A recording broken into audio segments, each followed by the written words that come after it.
Hello, YouTube land. This is Brenton coming to you from Lexington, Kentucky, the Bluegrass State. I know it's been a little bit since I've had the last show, just a tad over a week, I think. Most of you know that I had a heart attack about a week and a half or something like that ago, and but I'm kind of regaining strength and everything, doing a little bit better. And one of the things that's really helped me come out of this and do a lot better was all the love that everybody sent me, and all the get well emails and cards and things like that. And a little extra tidbit was Coonbo, Bigfoot Outlaw, got a hold of me, and I'd been reaching out to them for a while, maybe a couple years, something like that. And finally, I was like, oh my gosh, man, I've got all the good luck flowing my way. Well, it's like I've been so aching to talk to Coonbo, man. He's like the rocket scientist Bigfoot guy, and so I'm super excited to be speaking with him today. And I hope you all really enjoy this. And I know most of you that are my fans are their fans too, from the Bigfoot Outlaw. So let's just go straight to Coonbo. And how you doing, Coonbo? I'm doing wonderful. I'm glad to hear that you're doing good. I went through sort of the same thing back in 2010. I was working on a Habitat for Humanity project, and about the time we were getting finishing up the very last evening, and I was planning on the next day leaving on a trout fishing trip, and I ended up having some chest pains, sort of like you did, and next thing I knew, I was in the hospital having quadruple bypass surgery. So I sort of know, I do know what you've been through, and Yeah. and I'm glad to hear that you're out there still kicking and broadcasting. So I'm really amazed that you're back on the air so quickly. Right. That's pretty surprising to me. Yeah. You must be a tough old bird. Yeah. I mean, you can't. And I don't mean that in a derogatory manner at all. No, I know that. It's you can't pick when it happens. You got that right. And you can't pick how bad it's going to be. It sounds like that's also right. I had it very mild compared to most people. Mm-hmm. And I happened to have a doctor and 3 nurses that were right there when I had it. Mm-hmm. And they immediately called the ambulance, and I immediately got nitroglycerin, and so it turned out really good for me real quick. Mm-hmm. And, I didn't have it as bad as most people, Mm-hmm. so I'm thankful. I'm really thankful. Mm-hmm. Well, I got lucky, and I really never had an outright heart attack. I went to bed that night, and about 15, 20 minutes later, started feeling like that somebody had a strap around my chest, tightening it up. And I got up, and I remembered the Bayer aspirin commercial about chewing up a couple of aspirin. So I did that, and I went out and sat in my lazy boy chair for about 20 minutes, got to feeling better, went back to bed. And next day I was talking to my wife, told her about it, and she said, "You need to go to the doctor." And I said, "Well, I got a normal schedule, checkup schedule here in the next day or two." And she said, "Well, you need to go to the doctor and tell him about it." So, all right, so I did, and like I said, he gave me an EKG, and he said, "I'm sending you to Columbia for an arteriogram." And needless to say, I didn't get to go fishing that weekend. Right. But anyway, yeah, it's them aspirins may have saved you, dude. They did. That's what he told me. He said, he said that saved me. Yeah, because I just started having it, and the first thing the doctor did, because I was across the hall from the doctors, I was at another appointment, but this appointment was right across the hallway from my doctor's office. So I went across there and was like, "Man, y'all take my blood pressure, because I was feeling so strange, And the first thing they did was grab 4 aspirins, chew these up, swallow them, and then they put oxygen on me, and it was like, and then they called the ambulance. And so within 10 minutes of everything starting to happen, I had aspirin, oxygen, and nitroglycerin, and they were taking pictures of my heart in the ambulance. Those fire department ambulances. Oh, yeah. Mm-hmm. They put all those electrode things on my chest, and then he said, "Hold still, I'm taking a picture of your heart." I was looking for something to like come down from the ceiling or something, you know. It's like, how y'all taking a picture of my heart, man? I really don't even know how they did all of it. But I'll tell you what, they got the technology, don't they? Yeah, they sure do, and that's just more proof that figuring it out early, or early steps to prevent damage, like taking aspirin. You know, if you ever, and I'll say this to anybody out there, and it doesn't matter if you're 35 years old or 75 years old, you start having any kind of a little bit of difficulty breathing or a little bit of chest pains or feel like something tightening across your chest, just grab a couple of aspirin and chew them up and swallow them. Right. And it works. Yeah. And like I said, I think it's what saved both of us. Yeah, and the strangest thing was, it was like I felt like there was a big old bowling ball in the middle of my chest, and someone was standing on it, and I couldn't breathe in or out, and that was the strangest feeling. And I guess that your heart is really in the middle of your chest, and then some of the big aorta and all that kind of stuff, I think, goes off to the left side, and that's why you put your hand over your heart when you're saying the Pledge of Allegiance and stuff on the left. But I guess that's what I felt when it felt like that big old. It felt like something in the middle of my chest. It felt like a huge mass of something, like a bowling ball, and someone stepping on it. I guess that was me feeling my heart. I guess, I don't know. I mean, I really kind of stumped by that a little bit, but that's what it felt like. It felt like a huge, big old circle or something, and a big, heavy weight right on the middle of it, and it kept you from breathing in or out. That was the weirdest feeling, because I thought, I mostly was thinking, that's weird if you can't breathe in or you can't breathe out. But if you can't breathe in or out, that was a strange feeling. Well, to me, it felt like the first notion I had of it was, it felt like somebody had a ratchet strap around my chest. About right over right over my upper chest, and that every time I would try to take a deep breath, or a breath, that they would tighten it down 2 or 3 clicks, and then I'd try to draw the next breath, and they'd tighten it down a little bit more, and it just kept getting tighter and tighter. It was the sensation I had, and it really didn't. The pain that I felt, which wasn't all that bad, I did feel sort of a dull throb in my right arm. In my actual chest area, it was tightness and not pain. Right. It wasn't at all what I had ever envisioned that it would be.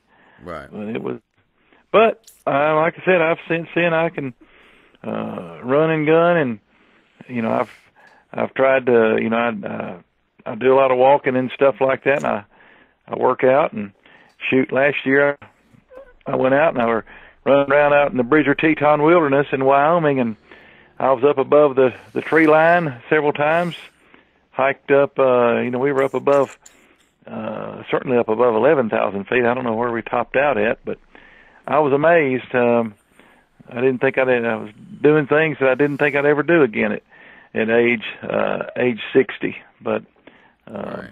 I blasted right through it. Right. Well, that's good, man. And I know that some of the people out there that are listening, they're going to be interested in some of the stuff we're talking about, because they care about us. I mean, I know that there's a lot of people that care about you, and there's a lot of people that care about me. That's right. And it's just so amazing to have people listening to us that really care. I mean, the outpouring that I had was just phenomenal. And I don't want to bore everybody with all that, but right. Anyway, let's get to the what you've been doing lately. You're telling me about some boogering you've been doing here recently, and then I want to go back into the first time you ever had a booger encounter, and then we're going to go from there. Is that okay? Well, yeah, it's fine. Well, last night, myself and four other guys, Travis Day and his son Tyson, and Rick Baker and Rich Smock. We went up to some areas up in northeastern Iowa where I had researched 15 years ago over a 2-day period. And did I say northeast? I meant southeastern Iowa. And we this was an area where I had a lot of action when I was there 15 years ago, and I was just curious what, if anything, had changed. For one thing, it's because I knew that there was another group that had been doing a lot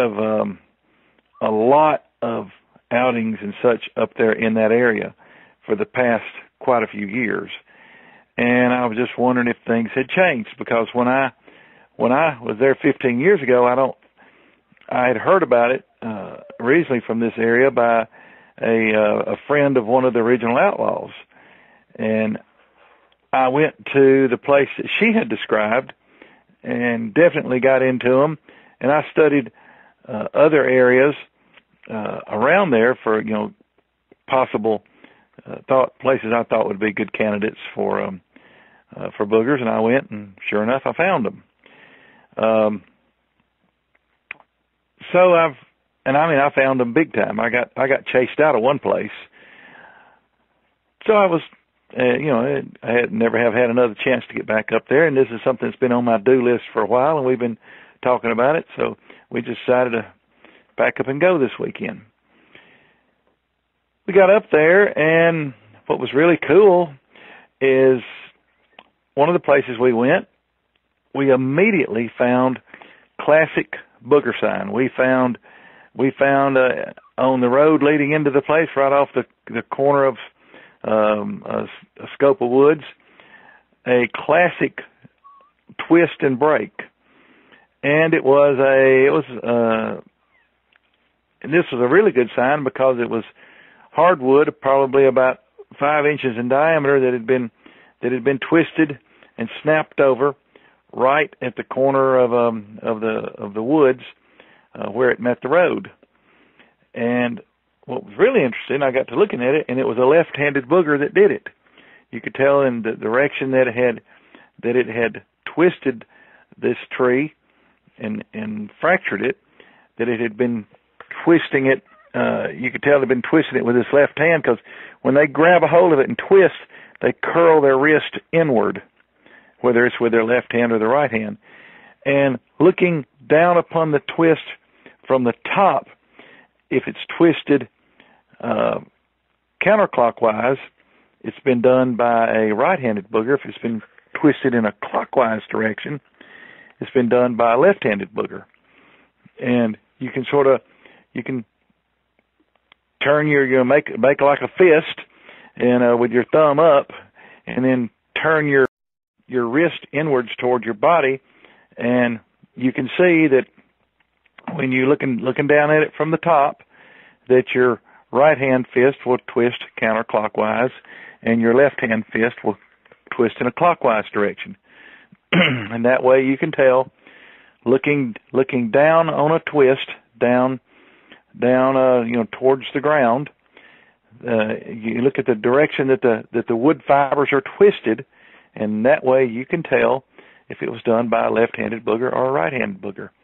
If the wood fibers looking down on it are twisted in a clockwise direction, it's left-handed. If it's twisted counterclockwise, it's right-handed.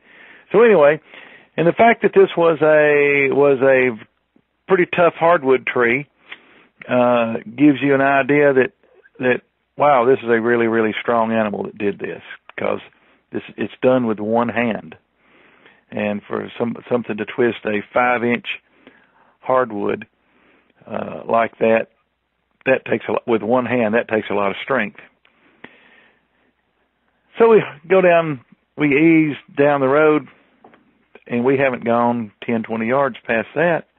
And back in the woods, there's not only an X, there is a X back in the woods. And I mean, an X made out of tree trunks that are close to a foot in diameter, very carefully wedged in place, and which sort of makes sense. You know, you've obviously got an exceptionally strong Bigfoot or Sasquatch that made the twist and break out at the corner of the woodlot, and it makes sense that the X that you would find a very short distance from there exhibits the same strength that the booger that made the twist has.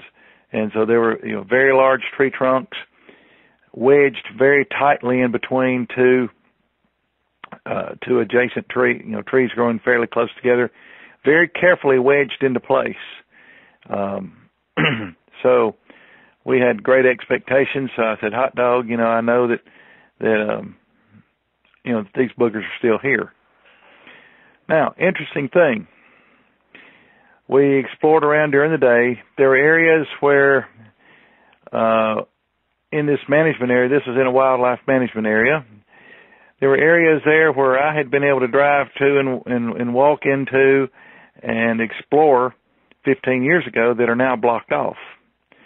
What really surprised me was there is one of the roads that goes through this place. It came out on the south side, and there were private properties and a bunch of houses back there that weren't there before. But, you know, I figured, well, heck, there's other places to look around. We explored. Before, you could drive out on some levees and stuff like that and walk out on some of the levees and stuff, and now it's gated off and there's signs to keep out, you know, except during hunting season, where they would be opened up. We didn't, and the gates were all closed, so we did not cross any closed gates or go around anything that was, you know, where there were no trespassing signs or anything like that. We were very careful to respect the keep out signs and also to respect the private property areas. When we came back that night or last night and I called and such, we only got very marginal responses, which was surprising considering the amount of sign that we found in this area. And we were able to call at multiple places around the perimeter of this large area, plus a couple of places on the interior. And then we basically got slim to no response. We went to another area where I had the place where I had been chased away 15 years ago, and found very, very little sign. However, we did get my initial round of calling produced 0 results. And I thought that was very unusual because I used the exact same calls that 15 years ago had brought them in on me. Hard, fast, and PO'd. There, like I said, I got chased out of this place. I was by myself before. There were 5 of us this time.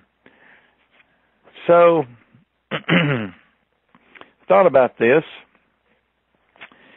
and this is a pretty good sign. You know, if you're in an area that you know you had really, really good results at some time in the past, and you go back and basically nothing happens, and you see very little sign in an area, tells you either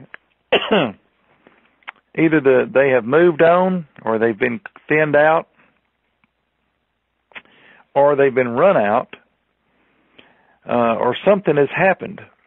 You know, something has happened since you were in there before.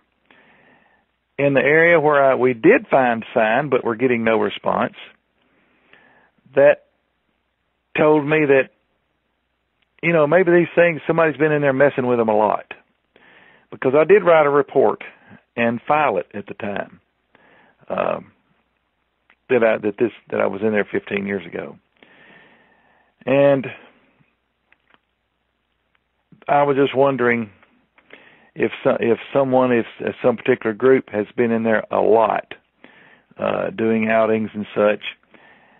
And I thought that was, fairly high probability that had been happening. And also in the other area where I had been chased off 15 years before, that's fairly close by. I'm talking about these places where are within 10 miles of each other. I wondered if,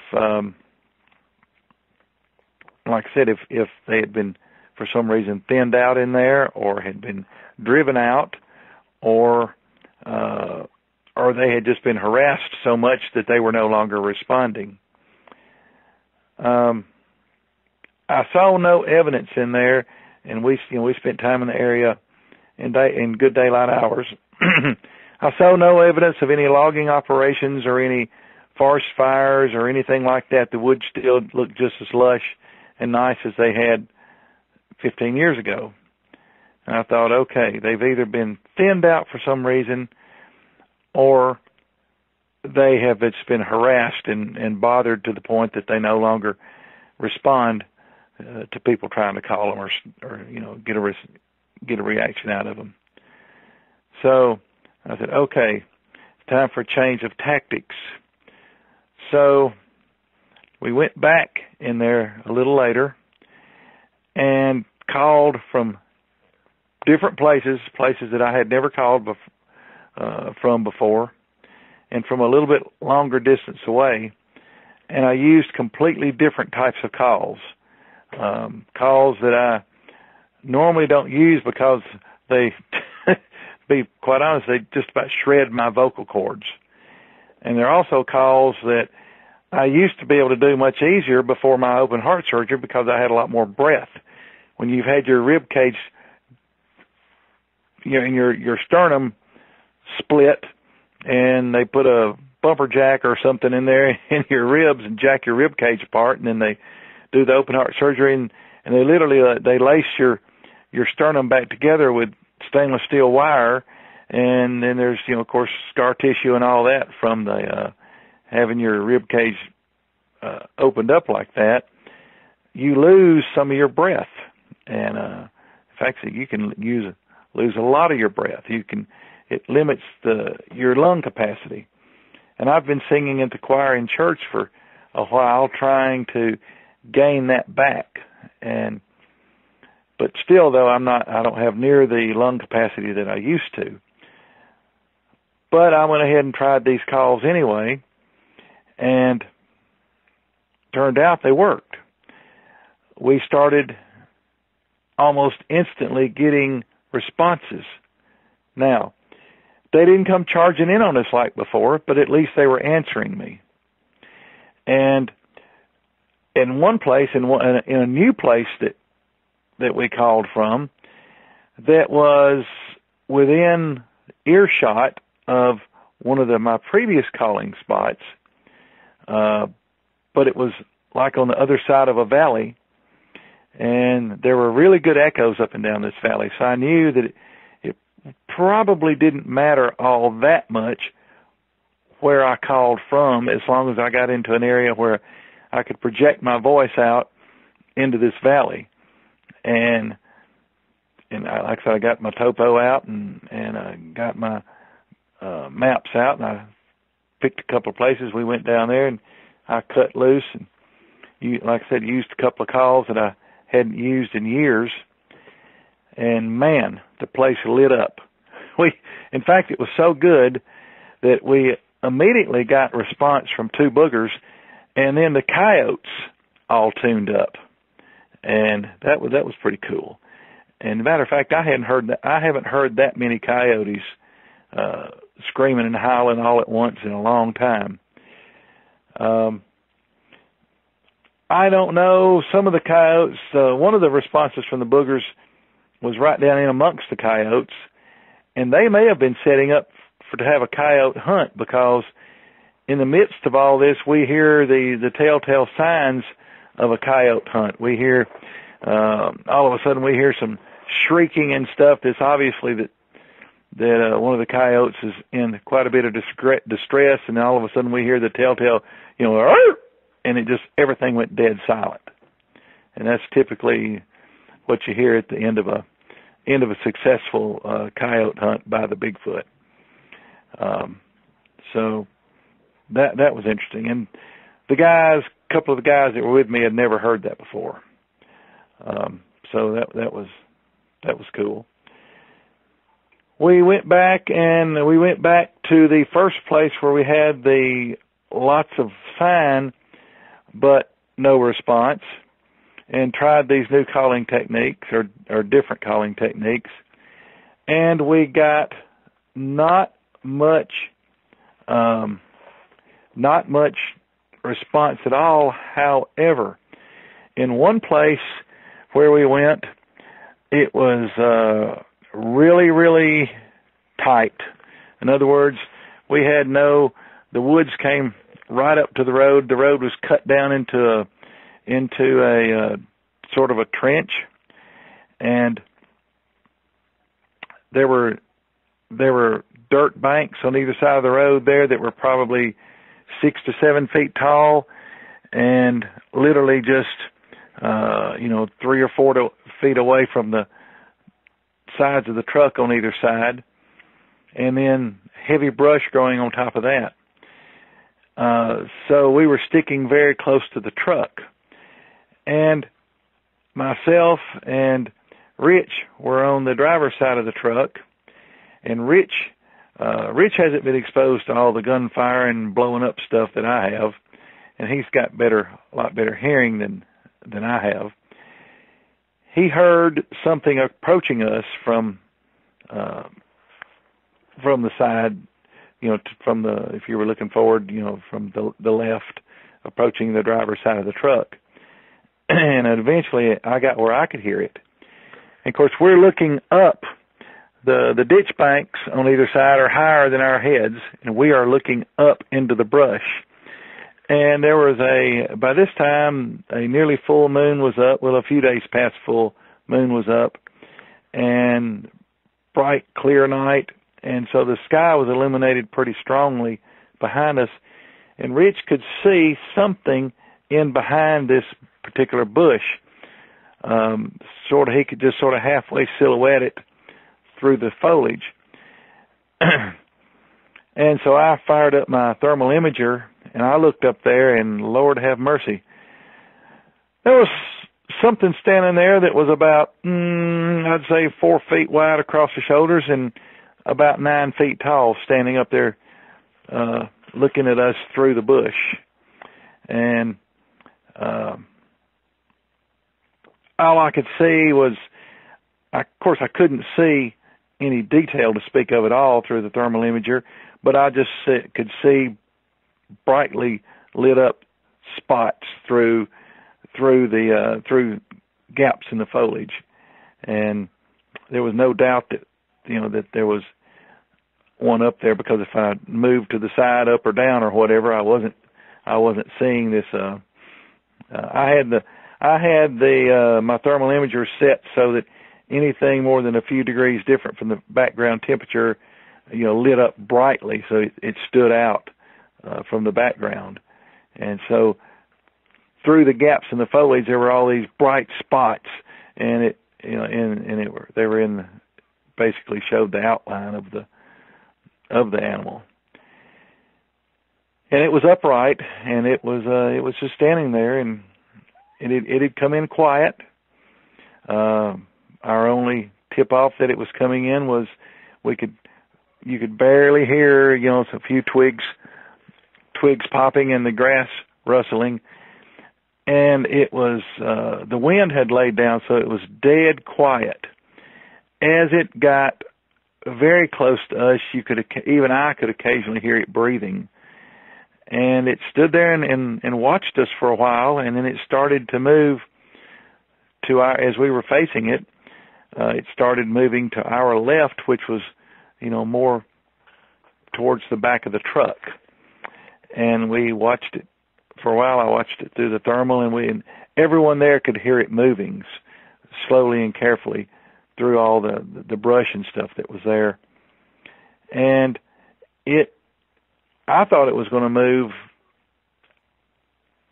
parallel to the truck, but going towards the rear of the truck for a ways, and then may step down into the roadbed, but it didn't. It just kept moving to the south and away from us after it had checked us out for a while. So that was pretty interesting.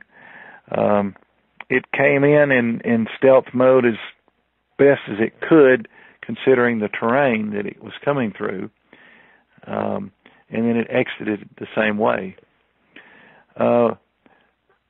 After we had worn that place out, and that was the only time that we were approached that we know of, and I never picked up anything else on thermal.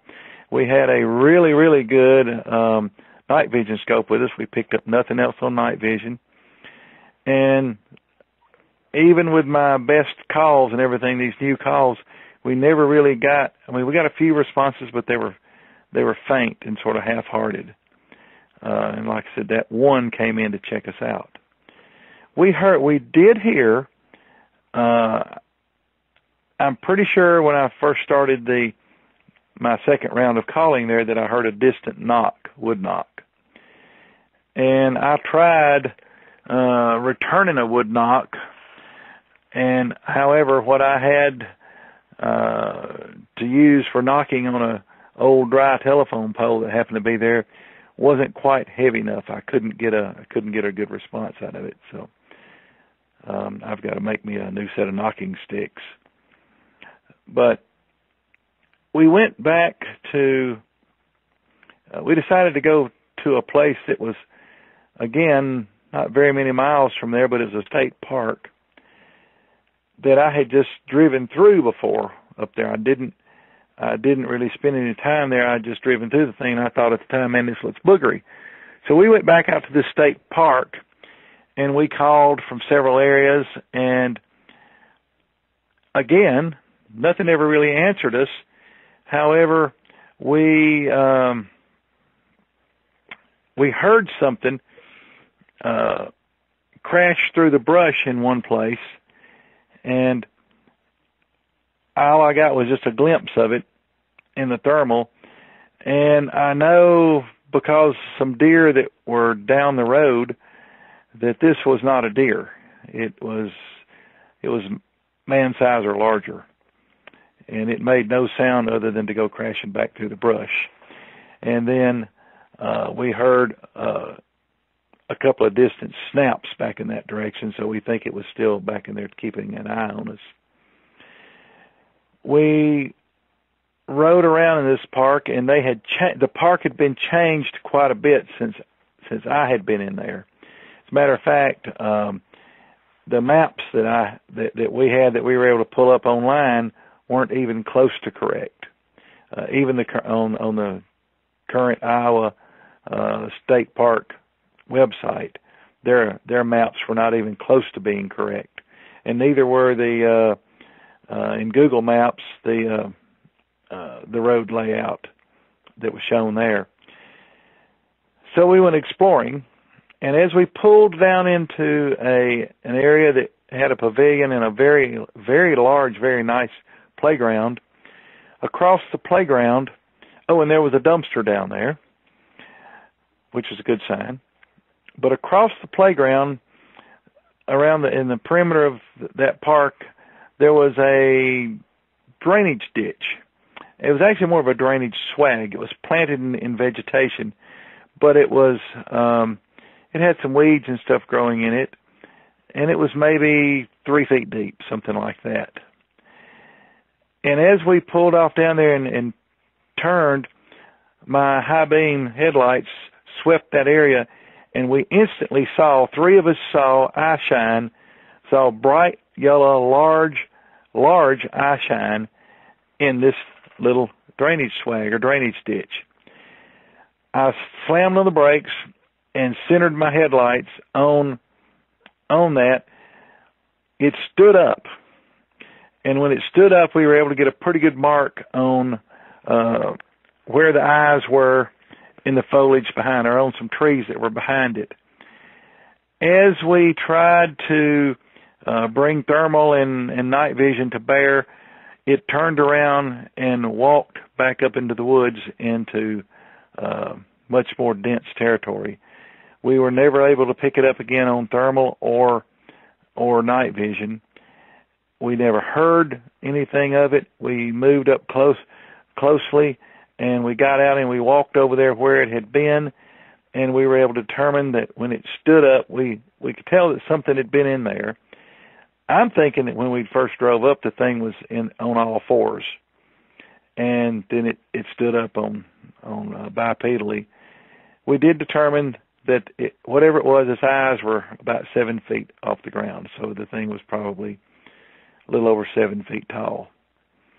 We found where it had been standing. The grass was smashed down a little bit, but there were no tracks.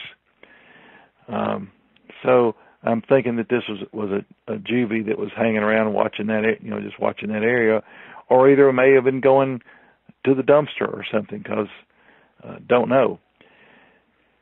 We looked around for some handprints and such, and some other signs on some things, and did not find any of that at all. We didn't find any evidence that any of them had been in the dumpster recently. It was quite clean inside, and of course, due to the fact that it had been raining for the previous 2 days, nobody had been using the dumpster, and it was totally empty. We never saw anything else last night. We just had those two. I guess you would call them. I wouldn't call them Class A sightings. I'd call them Class B sightings. But they were pretty good. They were worth going up there for. And we heard some. Like I said, after I changed tactics the second time, we went back the second time and called from some different places. We did get to hear some really good vocals. But overall, my impression is that somebody has been messing with those boogers a lot and gotten them to the point that they don't respond like anything like they used to, which is something that we know that happens. Familiarity breeds contempt, and they've been messed with so much that that they no longer react to anything like they used to. Right. And plus, you were when we were talking last time, a couple 2 or 3 days ago, you were speaking about hearing these things chanting, and you had been collecting some recordings and stuff like that. Yes. And you were looking into what that meant. Can you elaborate on that? Well, the interesting thing is we've recorded these chants in several places, and if not recorded them, we've heard them, and other people have recorded them. And we have recordings of this chant from Texas, from a couple of places in Alabama. I think Kentucky and or Tennessee. We have I have talked to people who have heard it in Ohio, Illinois. It's been heard the exact same. I listened to a tape with some chants on it that was recorded in both in New Mexico and in Colorado, or Colorado, as the natives say. And it's the same. It's the same words. It's the same cadence.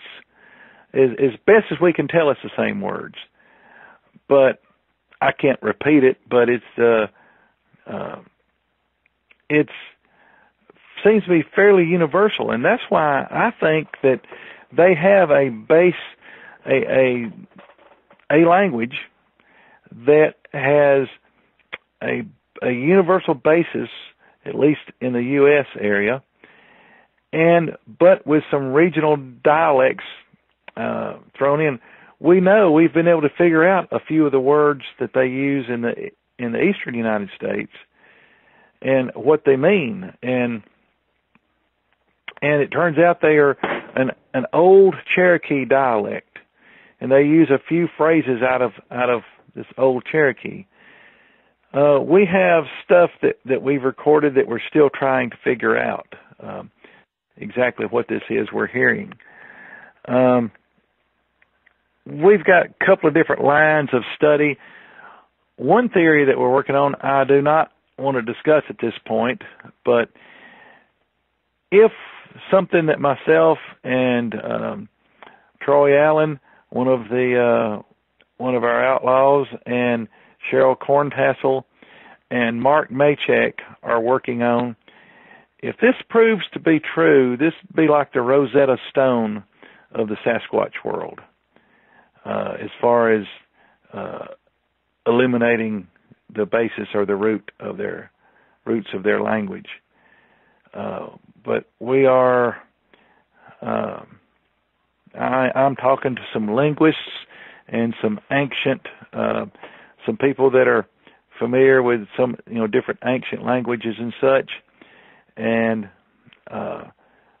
may recognize some of these words and phrases. Like I said, we've been able to pick out a few of them, and what was interesting was there was one particular phrase that we had heard several times, and we were trying to figure out, exactly what this phrase was. And our friend Paul Hulsey had some ideas on it, and so we started digging a little bit deeper, and what we found perfectly matched what Paul had the ideas that he had about it. And so there's a couple of phrases that we were able to figure out what they meant. And since then we have tested those. We have tested that in the field with great success.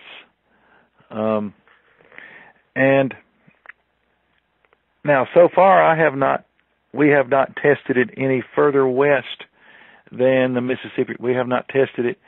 Let's see. I've tested it west of the Mississippi. We haven't tested it any further west than Missouri, Arkansas, Iowa.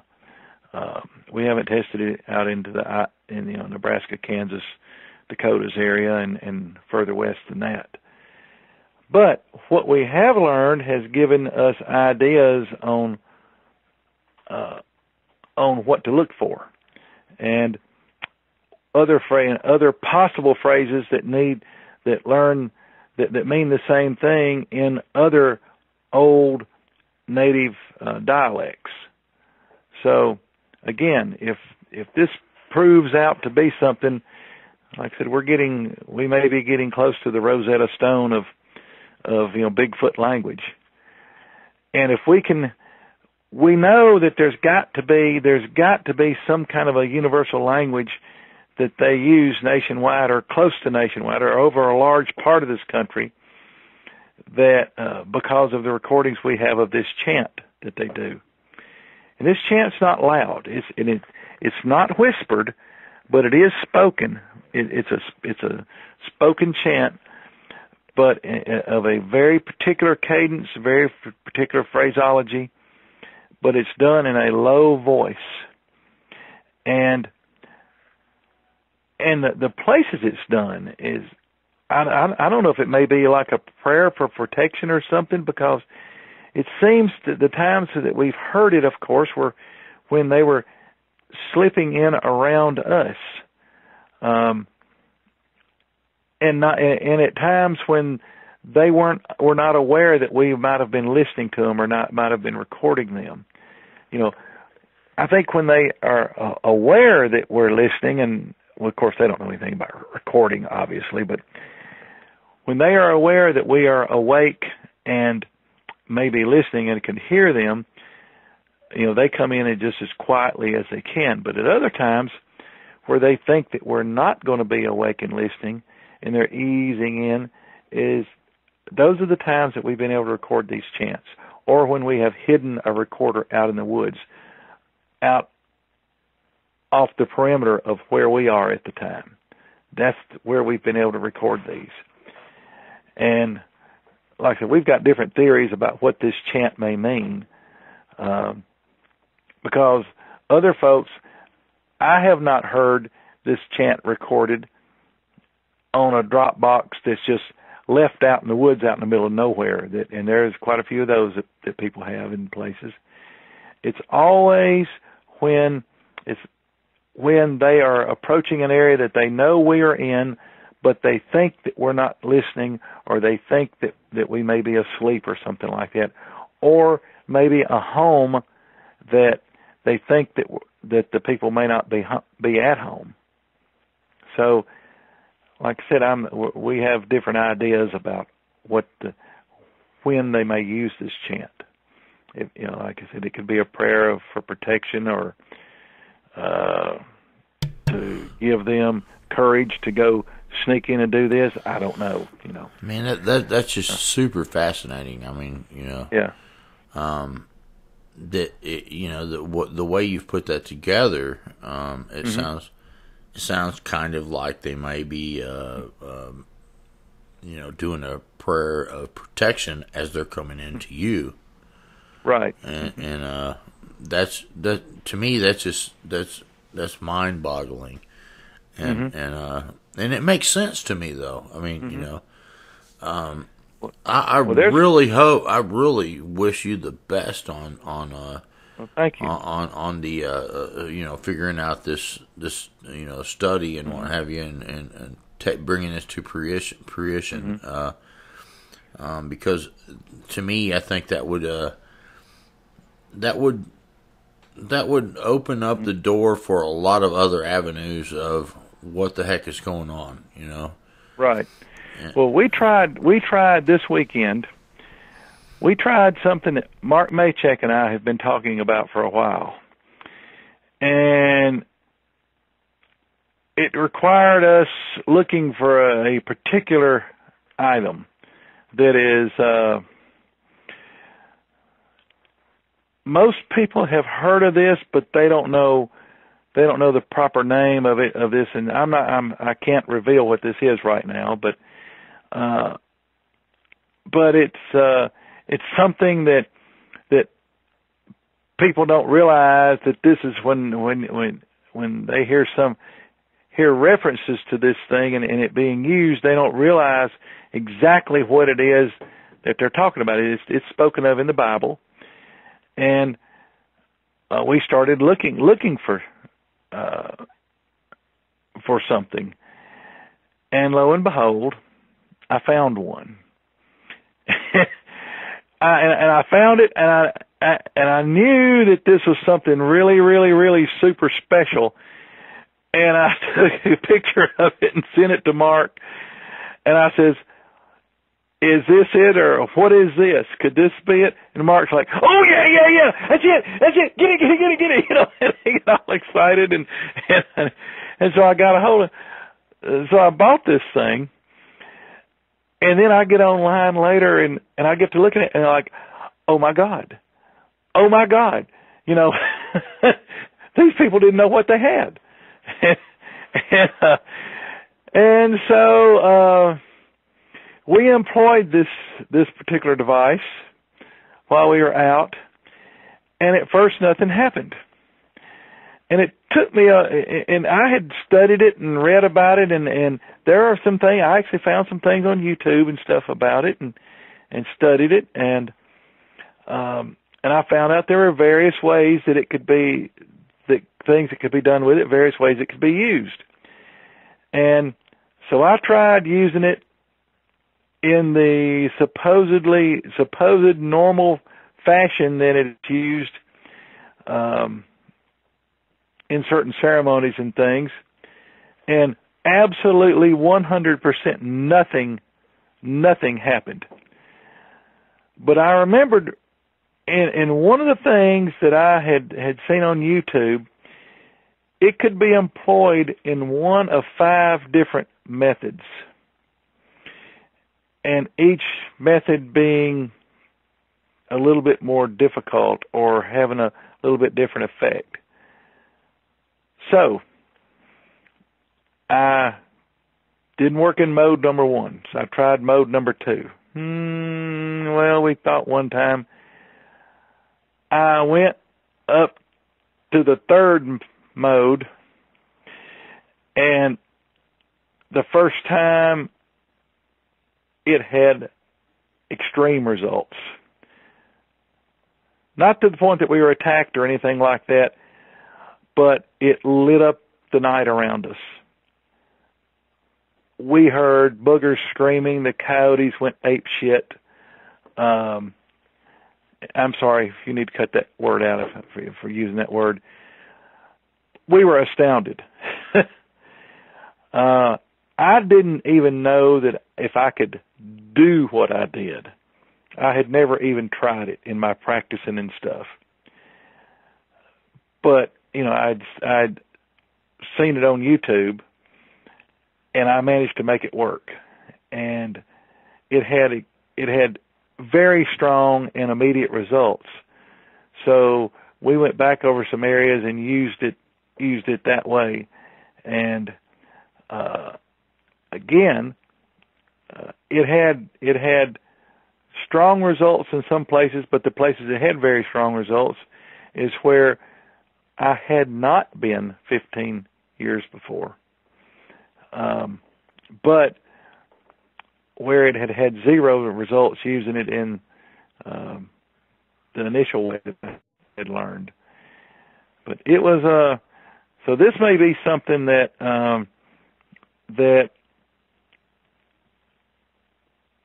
that produces very, very interesting results in the future.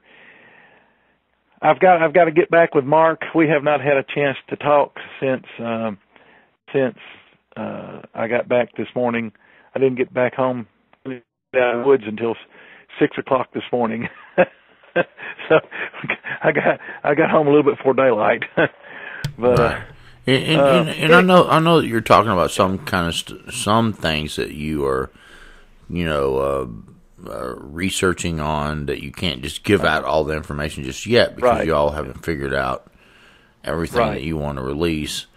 Well, I do know. I do know that. I also know that you all are on the cutting edge of a few things. Mm-hmm.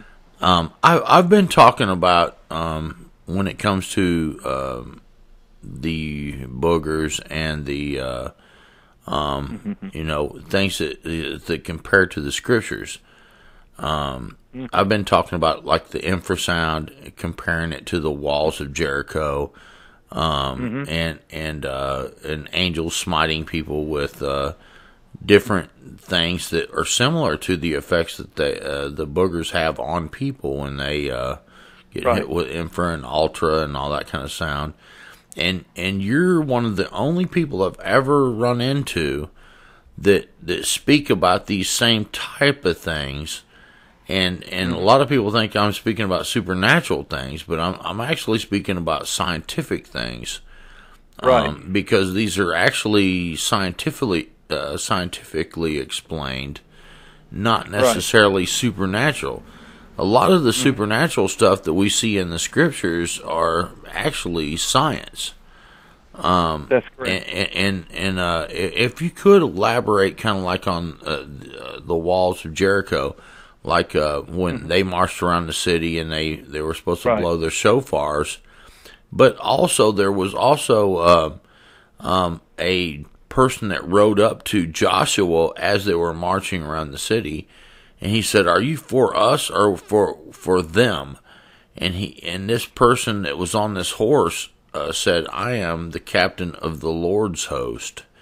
So there was also an angelic host there that was doing something. I don't know what they were doing exactly, but it may have been a combination between what the shofars did and the shofars that they had. Who knows? But a lot of times whenever the angelic beings came down, they smote people with the spirit of fear. we hear that in a lot of the cases with these booger accounts. Right. It's like all of a sudden I felt like I had fear, or they couldn't hardly move, and like in different cases in the Bible, when people were smoked, they couldn't hardly move, physically move, and it matches up to infra and ultrasound type situations. Right. And there's even a reference. even abduction scenarios where the whole army, the Syrian army, was smoked with blindness, and the result was that they didn't remember what happened, and they were abducted and taken to another city, and then their eyes were open, and they don't know how they got there. And I've seen many cases of with boogers where someone ran upon one, and they heard like a humming, and they don't remember how they got to the next place they were at. And, right.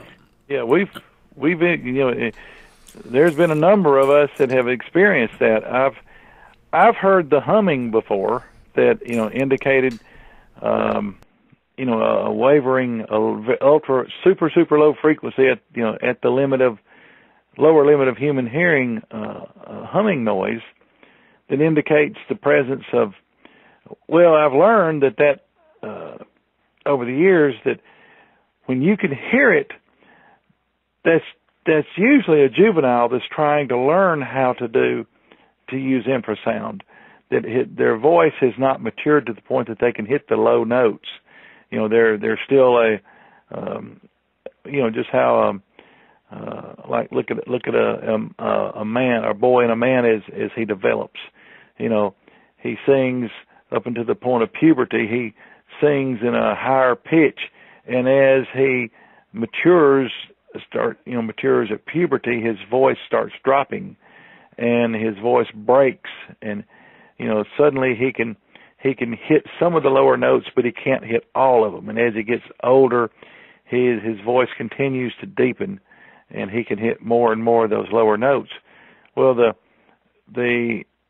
I'm 99% sure that some of this stuff that we've recorded, where you can hear this low wavering hum, that it's a juvenile booger attempting to use infrasound, but their voice has not gotten low enough that it can drop below and stay below the lower threshold of human hearing into the infrasound range.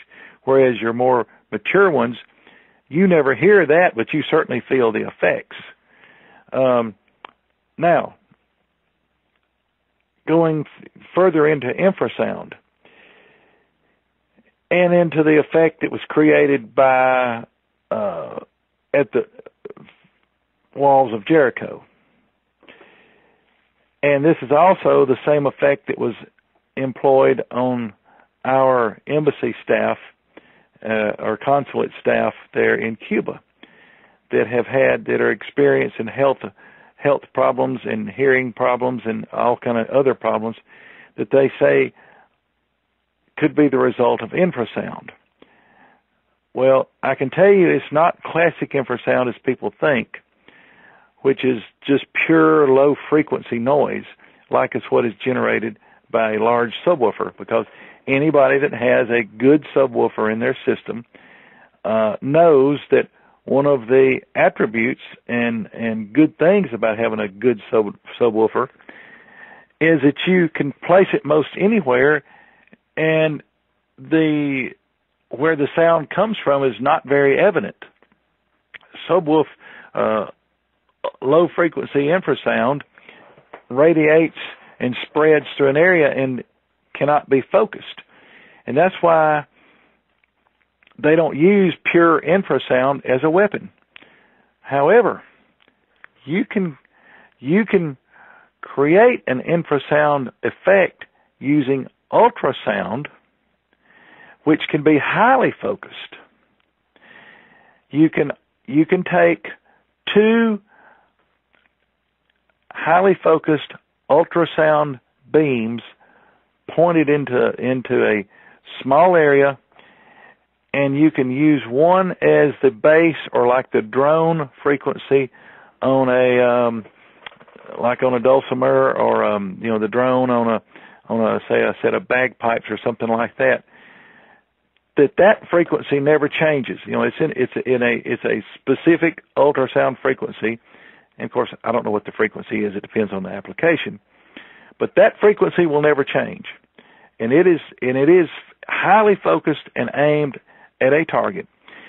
There is another ultrasound beam that's in a very close frequency, or possibly even identical at first, that is precisely aimed at the same target, and then you slowly vary the frequency of the second one. The drone frequency stays constant. Then you start slightly varying the other. And there are two ways you can vary it, that you have to measure it and keep track of this.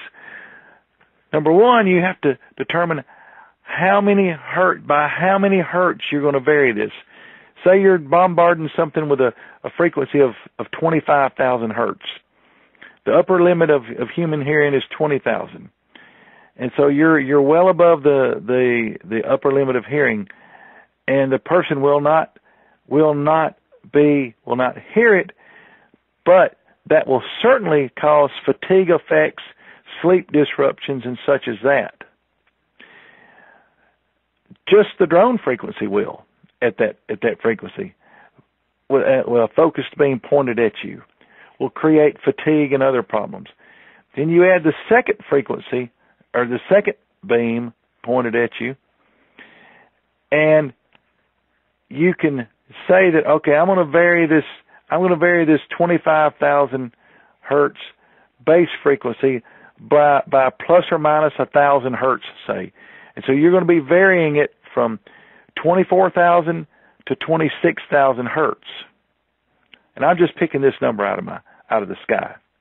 All right. So you're plus or minus 100 hertz either side of your drone frequency. Then you can also create various effects, different types of effects, by how fast you do that variation.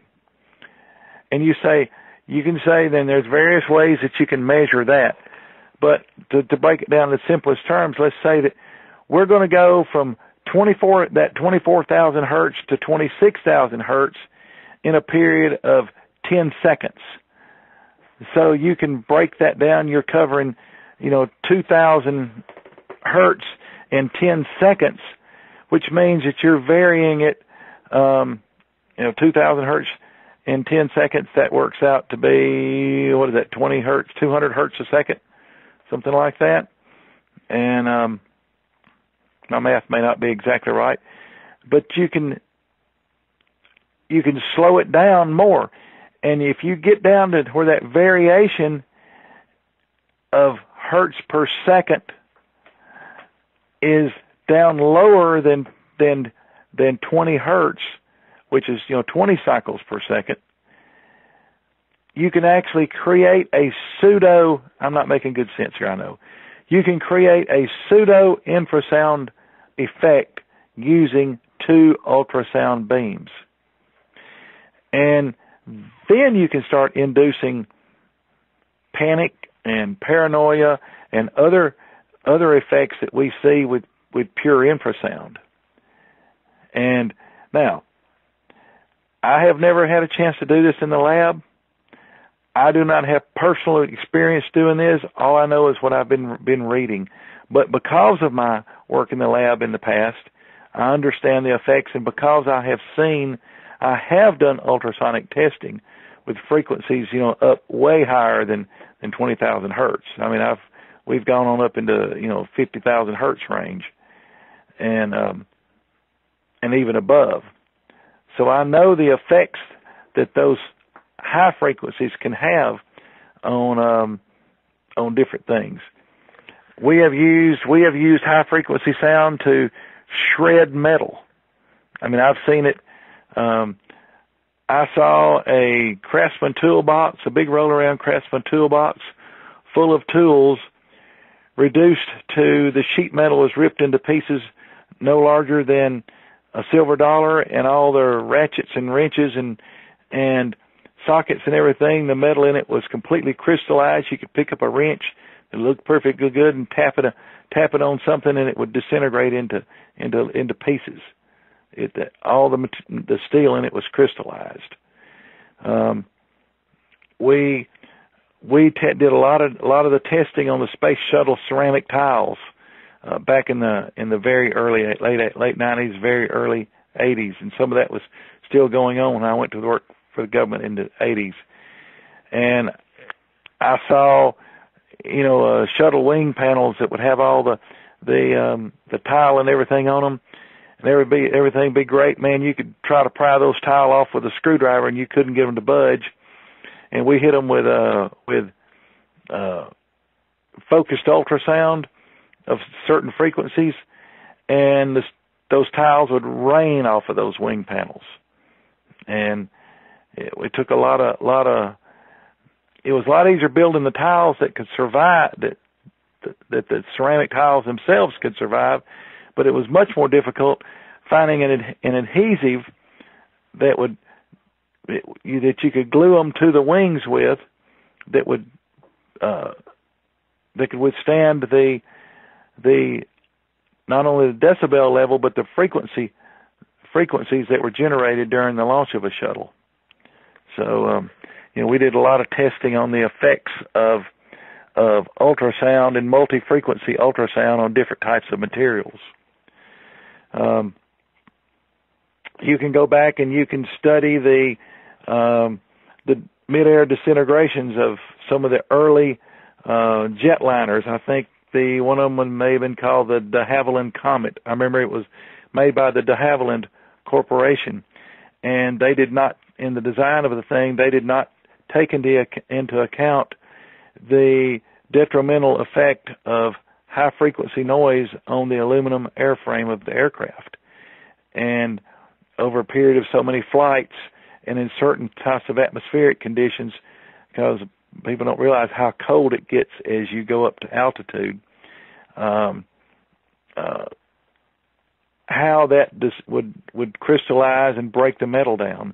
And some of those early jetliners disintegrated in midair just because of a metal fatigue due to ultrasonic vibration from the jet engines and such. So this is a very proven theory and very proven what am I trying to say? Very, very proven effect. However, what we're seeing in that's happening to our embassy personnel in Cuba is one of the first times that we've seen it used nefariously against humans and the effects that it can produce. But we know that going back to using this to produce focused pseudo infrasound, we know that infrasound can produce disorientation and such. We've seen that happen to some of us, some of our members on outings when we've been in close proximity to Bigfoot, and I believe that Bigfoot can generate both infrasound and ultrasound. It's been pointed out several times that when Bigfoot are around, very often everything goes dead silent, including all the insects, the crickets and such like that they cannot hear in ultrasound. I mean, that they hear only in ultrasound, not in infrasound, and that is correct. So, it stands to reason then that boogers can produce both ultra-high frequency noise and ultra-low frequency noise, and that they probably well know the effects that can be achieved with it. Now, as far as how the walls of Jericho came down, I think that it was probably something very similar to what I described. Is you're sitting up, you've got one group of horns that produced a drone effect. They were all pretty much the same frequency, and then you had another group of horns that varied off of that, and they marched around the city and so many times, and they blew their horns so many times, and they marched and they blew and they marched and they blew. One of the interesting effects that we achieved in the lab was how easily you could tear stuff up using that type of ultrasonic noise, but at relatively low decibel levels. You would think, well, you're going to be blasting this thing at 140, 150, 160 decibels. I can remember we were blowing some items apart as low as 90 decibels, and 90 decibels is just a loud voice. 90 decibels is not loud at all. But we were able to, using some of these dissonant frequencies, that's what I call them, where we were hitting something with a drone frequency and then adding a second overlying frequency that that's varying both in the speed that it varies plus the range that it varies, that we were able to break glass and such as that with relatively low decibel levels. And it was interesting watching it on high speed with high speed photography, how that you could make the glass deform before it broke. That was really interesting.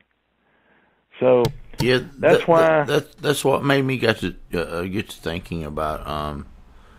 I don't know if you ever heard of Tuvian throat singing or oh yeah, overtone. Exactly. People who can do like two notes at one time or more right. than that even.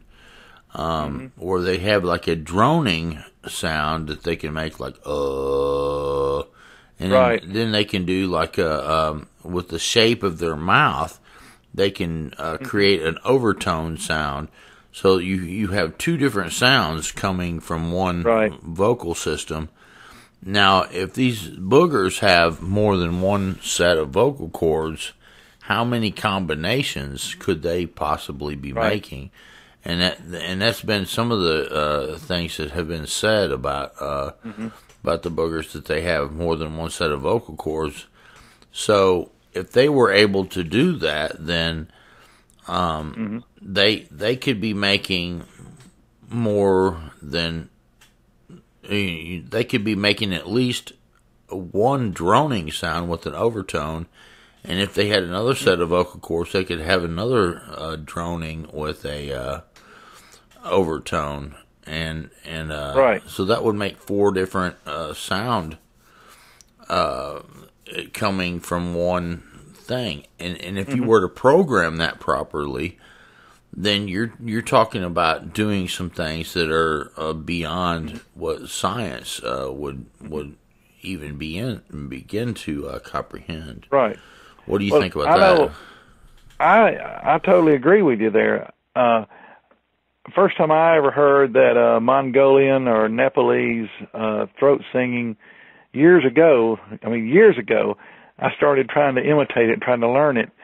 And I got where I could do it a little bit, and I can't demonstrate it right now because my voice is all ripped up from the calling. My throat's all ripped up, and vocal cords are rough because of all the calling I did last night. And I was getting into levels and such that I just about had to have somebody hit my foot with a hammer to get up there to some of the levels things that I hit last night. But anyway, I had practiced that stuff just piddling around because I'd heard some folks doing it, and I really hadn't thought about it too much, applying that had any application to Bigfoot research until I started hearing some of this. And some of the stuff that we hear them do sounds like that. And then what's interesting is my friend Dan Rickey, he and I were talking one day, and he mentioned the same thing, and I'm like, holy crap, this is the only other person I've ever run into that recognized that and talked about it. And Dan has been fascinated by it and has tried to learn it. And interesting thing, in my job, I work with a lot of international students, and there for several years, we had a large number of student workers that were from Tibet and Nepal, and I asked them about it, and we had a couple of them that could do it. And I mean, it was they were good, and I never did learn how to improve my techniques very much. But of course, this is something that's developed over a period of years. But yes, I strongly believe that, like you said, if they've got multiple sets of vocal cords that are attuned to widely varying frequency ranges, it's amazing probably what they can do. It's astounding what they can do. And the fact that we know that ultrasound can be highly focused, there's a chance that that one booger could possibly have a focused effect that would be very debilitating or mind altering to a human. And couple of three of them working together, there's no telling what they could do, to us. And like you said, they could easily produce. We know that in the lab that we can produce effects, apparitions and such as that with straight infrasound, and we know that we can produce very similar effects with this pseudo infrasound that are actually varying ultrasound waves. There's no telling what can be done. And unfortunately, back when I had access to that type of information when I worked for the government, I never thought about the ultrasound end of it. I was focused more on the infrasound end of it, and I learned a lot. But knowing I've read enough in the last year or so to know that there has definitely been a lot of research done on using ultrasound and variations of ultrasound as a weapon to produce infrasonic type effects. Now, people wonder, back to the walls of Jericho, and back to what I was talking about, the effects that we were able to achieve using ultrasound at relatively low volume levels, at relatively low decibel levels, is we were able to produce a fatigue effect on certainly glass, and we know that it can be produced on metals and such as that. Well, who says that it's not going to have the same effect on rocks? And one of the things that we know, that the more crystalline a material is, the greater the effect of ultrasound on it. And rock is very crystalline usually. And while I am not a geologist that knows the composition of the rock that the walls of Jericho were built from, I believe that the key to why the walls of Jericho came down were that one of these groups produced the drone sound, and whether it was the Israelites or the angelic host with their shofars, the other group produced the complementary sound that the two of them working together, broke down the crystalline structure of the rock, and it's a cumulative effect. It's once you start that breakdown, it's not reversible. And like I said, it's cumulative. The more and more you do it, the more and more damage. And we know that they set up and they marched around the city and they blew their horns or their shofars, and after a certain amount of time, boom, the place fell in. So, and I don't know what the decibel level would be for with massed groups of people blowing these trumpets or shofars, it's certainly within the realm of belief that, to me anyway, that that we had a cumulative effect on the walls of Jericho, and it deteriorated. They deteriorated and crystallized and broke down to the point that they finally fell in. So, I've always been fascinated by the science that's hidden in plain sight in the Bible. Yeah, it's quite incredible, really. And to be speaking with someone who has been a scientist, and a high level, really. I mean, you were a NASA scientist, and and doing some extraordinary type of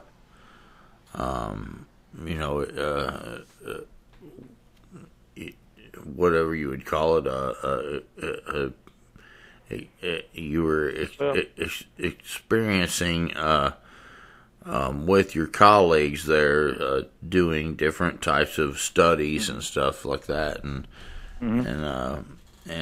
coming up with conclusions that back the ideas that you have. I mean, it's really incredible. Yeah, I mean, we played with everything from high energy lasers to like I said, particle beam devices to like I said, the effects of high frequency, low frequencies on materials and things. I mean, we did a lot of different stuff, and often we were specifically asked to test to destruction of the test specimen to see what it would take, what it really took to tear this thing up, and very carefully document the cumulative effects of exposure to whatever type of environment, whether it was vibration, heat, radiation, whatever, as the thing broke, whatever the test article was, as it came apart or broke down. Right. So we're kind of moving kind of backwards in all this, but what was the first time that you ever saw a Bigfoot? Well, the first time I ever saw one, it's one of these things, I was so young at the time that I didn't really, for the longest time, I wondered if it was real at the time that it happened to me.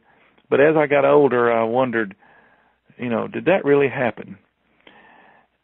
And then something happened later that verified that, oh, yes, it did happen. But people have heard me tell many, many times the story of when I was 3 years old, and we had the booger started screaming and yelling down in the lane north of my grandparents' house, and my grandparents lived on top of a hill, and there were 3 homes up there on that hill, and there was their house, and then the family that he ran. He actually helped run the farm for my grandfather, and then another home. The family lived in there by the name of Hudson that ran our sawmill and did a lot of wood cutting. We did a lot of cutting of furniture grade hardwood that we sold to the furniture mills in North Carolina. And, we had an incident where the booger was down there screaming, and, I'm like, we were outside, all us kids playing around. I was 3, I can remember, what was that, Daddy? What was that? What was that? All of a sudden, it's just that old catamount down there. Don't worry about it. But the word, this is in 1958, the word Bigfoot had not been invented at that time. And neither had, we had nobody in North Alabama had heard the word Yeti, and we didn't know what to call it. They had a bazillion different names for it, but my dad and my grandfather called them catamounts. And then, Dad went on doing something, and it's carrying on down there. And I asked my grandfather, Granny, what is it? What is that, Granddaddy? And it's a catamount. And I said, well, what's a catamount? And he explained to me, he said, well, that's a good question. It's sort of like maybe maybe part bear, maybe part some kind of a big monkey or something, or gorilla. And for 1958, it's a wonderful description of a Sasquatch or Bigfoot in the context of that time. Later on that night, the thing came up, and it ended up outright killing 5 of the Hudson's dogs. And I don't remember. I know my dad ended up having to put one dog out of his memory, and that was either dog number 6 or dog number 7. I don't remember for sure, but it was such a horrendous event. We all heard what was going on because we slept with the windows open back in those days. And the Hudsons packed up in the middle of the night and left, never to come back again. That happened when I was 3. All right, a year later, I'm laying in the bed, and my dad had put gravel around the house because we didn't have gutters on the house. And when it would rain, then there was old red clay dirt. When it would rain, the water would run off the roof and cut a groove into the ground around the house, and that old red clay dirt would splash up all over the side of the house.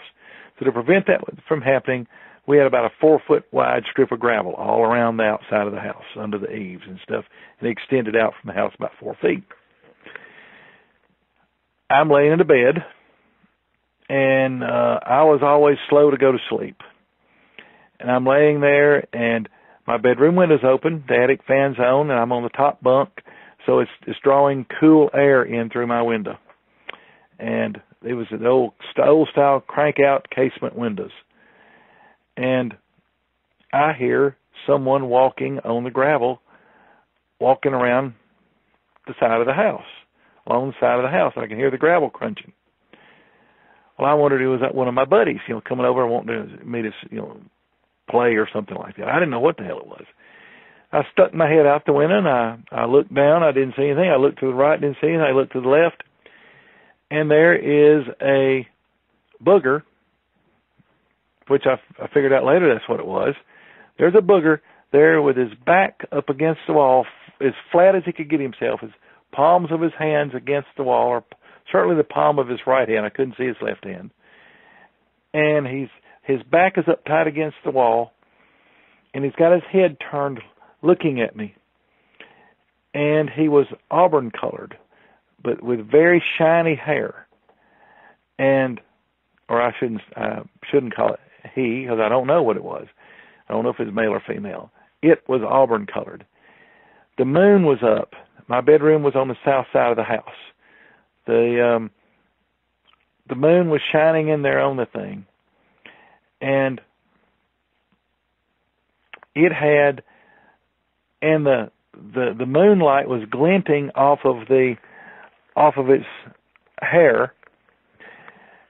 And it was so auburn or so reddish colored, my impression at the time that it had blood all over its head. And also its eyes were glowing yellow from the moonlight, reflecting in its eyes. And I just froze for a second, and it bared its teeth at me real big.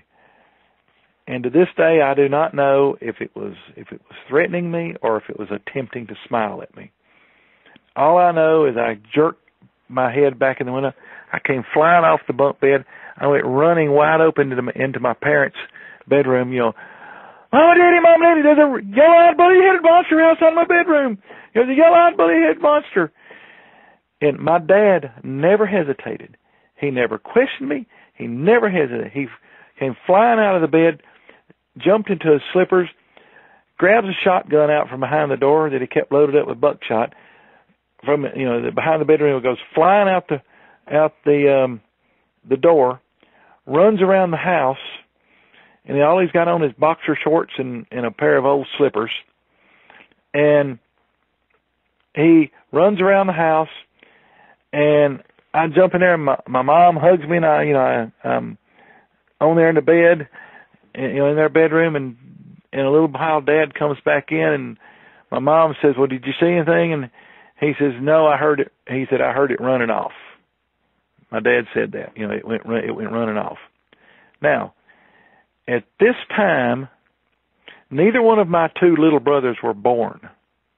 They were not born. My middle brother was born in 1960, and my next brother was born in 62 or 63. I think 63. My youngest brother. So, let's fast forward several years. Let's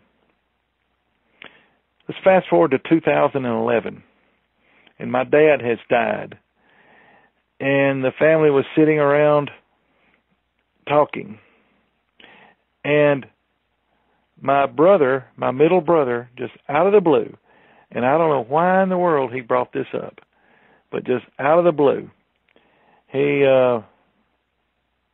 said, he started talking about this monster that used to torment him at night looking in his bedroom window. And if he had to get up to go to the bathroom, that the thing would follow him. And when he got in the bathroom, he'd be looking in the bathroom window.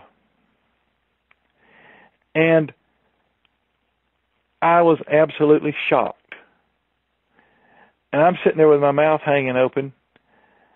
And because I didn't really talk very much about that because I would get teased about what happened to me when I was 4 years old, and this was in 1959. And then my youngest brother said, he said, well, the whole reason that, and we used to tease him because he would get up in the middle of the night and he would run into the bathroom, into my sister had her own bathroom. And he would go into her bathroom and use the bathroom, and then he was scared to come back into his bedroom, so he would crawl into bed with her.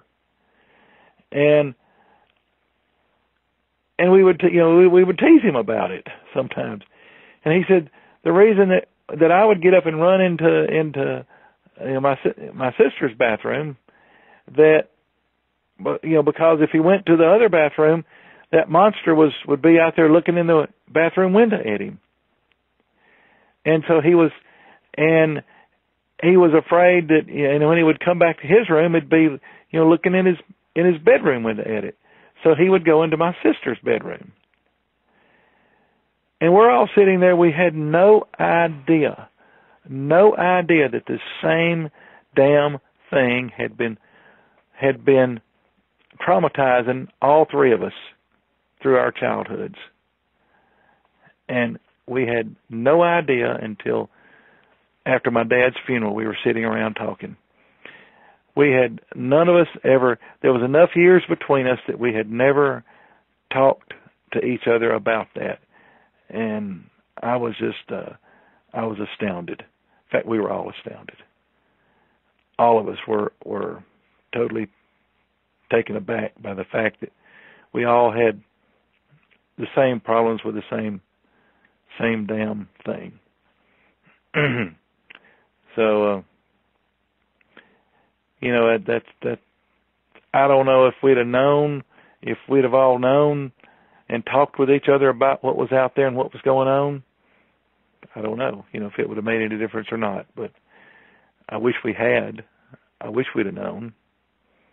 Maybe we could have done something about it. I don't know. But that was my first experience was, seeing one I was 4 years old. And I had wondered about it as I got older and into my adulthood. I wondered did I really see that or not? And then in 2011, hearing my other two brothers talk about what they had dealt with, I knew it was true that I had. That it wasn't just some old, leftover, many times repeated childhood nightmare. So, there you go. Right, that's fascinating, for real. That's a very incredible story. Yeah. Yeah. And I mean, most all the stories you have are just incredibly interesting, and I really appreciate you sharing them. Now, there was a couple other things I was kind of wanting to ask, but I don't know if I can remember what they were now. But I think we are about an hour and a half or something like that. If you would come back sometime soon, I'd love to. Yeah, love to. I'll come up with some more questions and stuff like that for you. And I'm sorry that I rambled around so much. oh in my no, answers. no, that's wonderful, man. I just wanted to give you the floor. There was lots of other things I wanted to ask with your background and you're a very brilliant person when it comes to science and you have so much to offer to the Bigfoot cryptid world. You're like a national treasure, man, and I don't know if you know that people appreciate you for real. And I've talked to so many people who speak so highly of you that it's just fascinating to get to speak with you. I've never really talked to many people that fascinate me, but you certainly do, and I mean that from the bottom of my heart, buddy. And well, I tell you, I work. I work with a good bunch of guys. I'm talking about within our group that we all have. We sit around, we talk about this, we think on it, and we study it, and we work ourselves through we are blessed. Our group are blessed with a bunch of really, really sharp guys. I mean, we've got, like I said, I mentioned Troy Allen, I mentioned Cheryl Corntassel, I mentioned Mark Machak. Another one that a longtime friend of mine, and we've been chasing these things since the mid-1970s, is Jim Hart, otherwise known as Bubba Gump in the Bigfoot community. And he is brilliantly smart, and I mean a genius in some areas. And we've spent untold hours, talking about a lot of this stuff, and we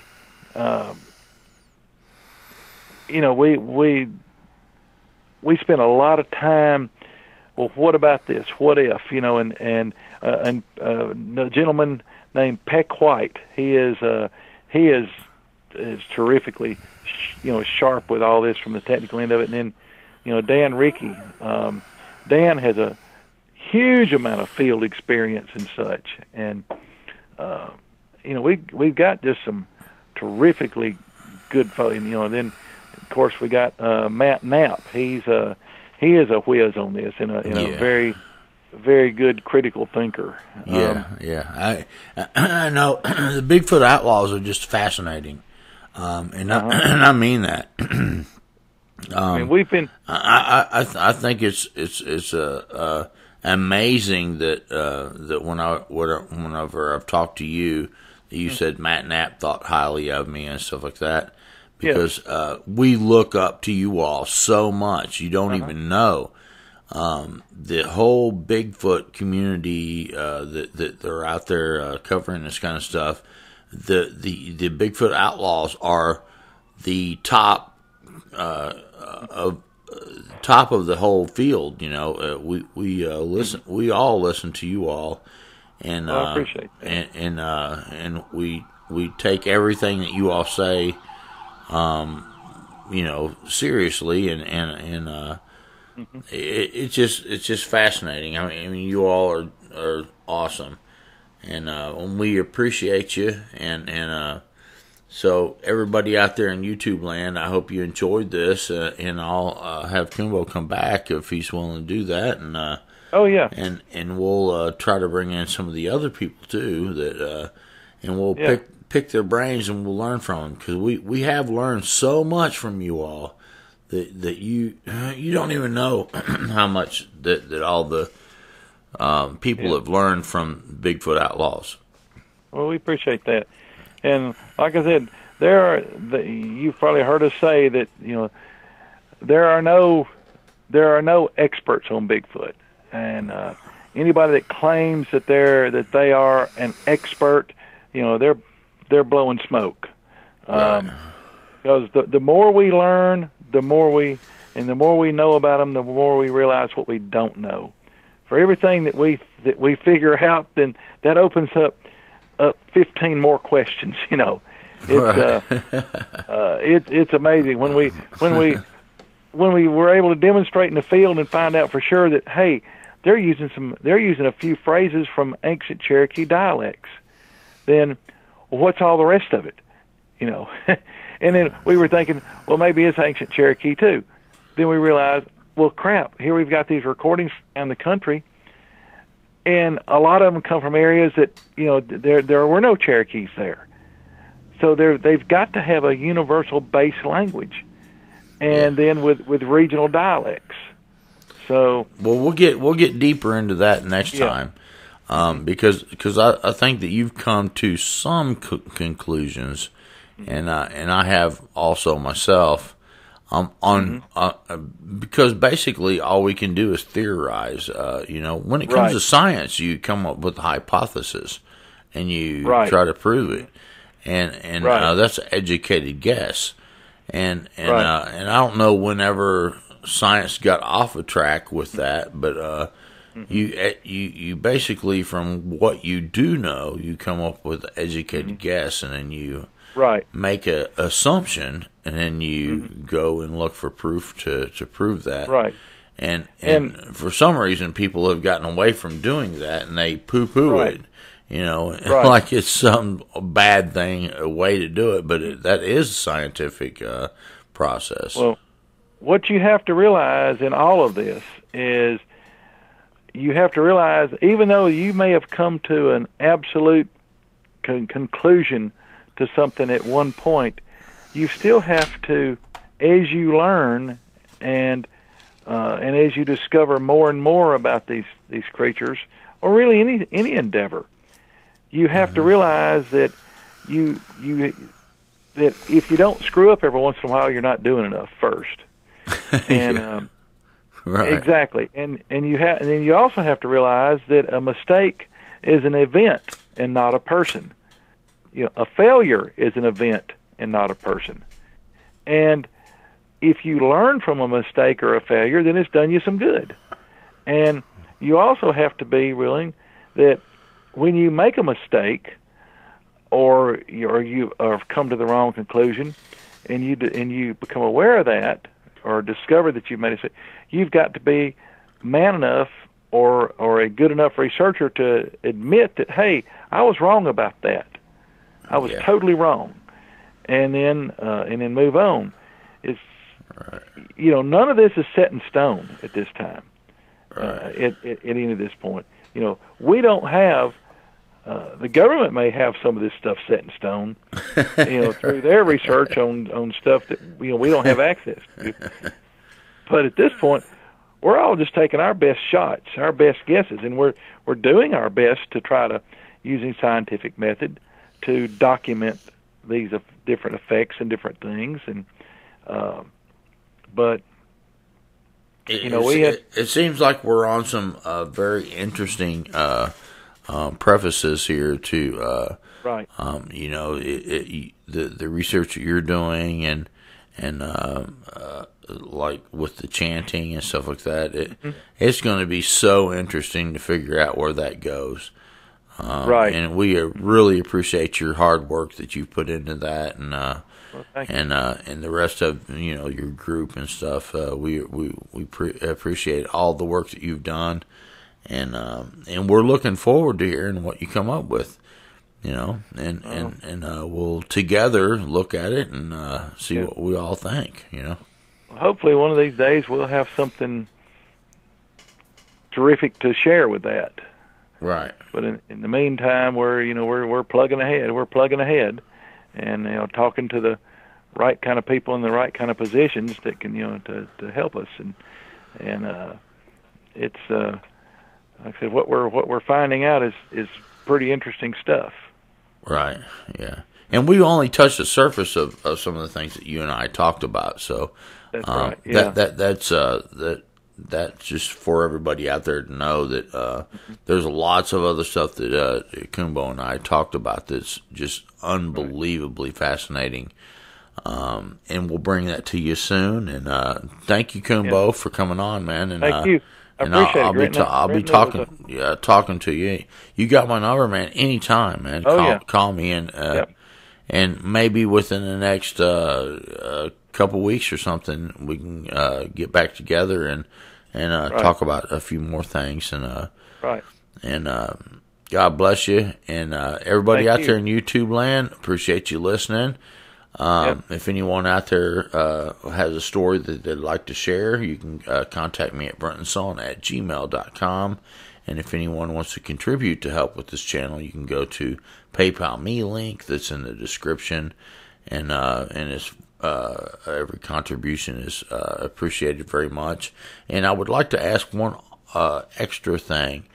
My mother, I just heard today that she has lung cancer, and I told my mom, I said, Mom, I believe in the power of prayer, and I said I will ask my YouTube fans to pray for you, and you'll have thousands of people praying for you, and I wouldn't even ask if I didn't believe that has an effect. So I ask that you all pray for my mother. She has lung cancer. And I don't want her to suffer, and I don't want her to die from it. And I ask that you all keep her in your prayers, please.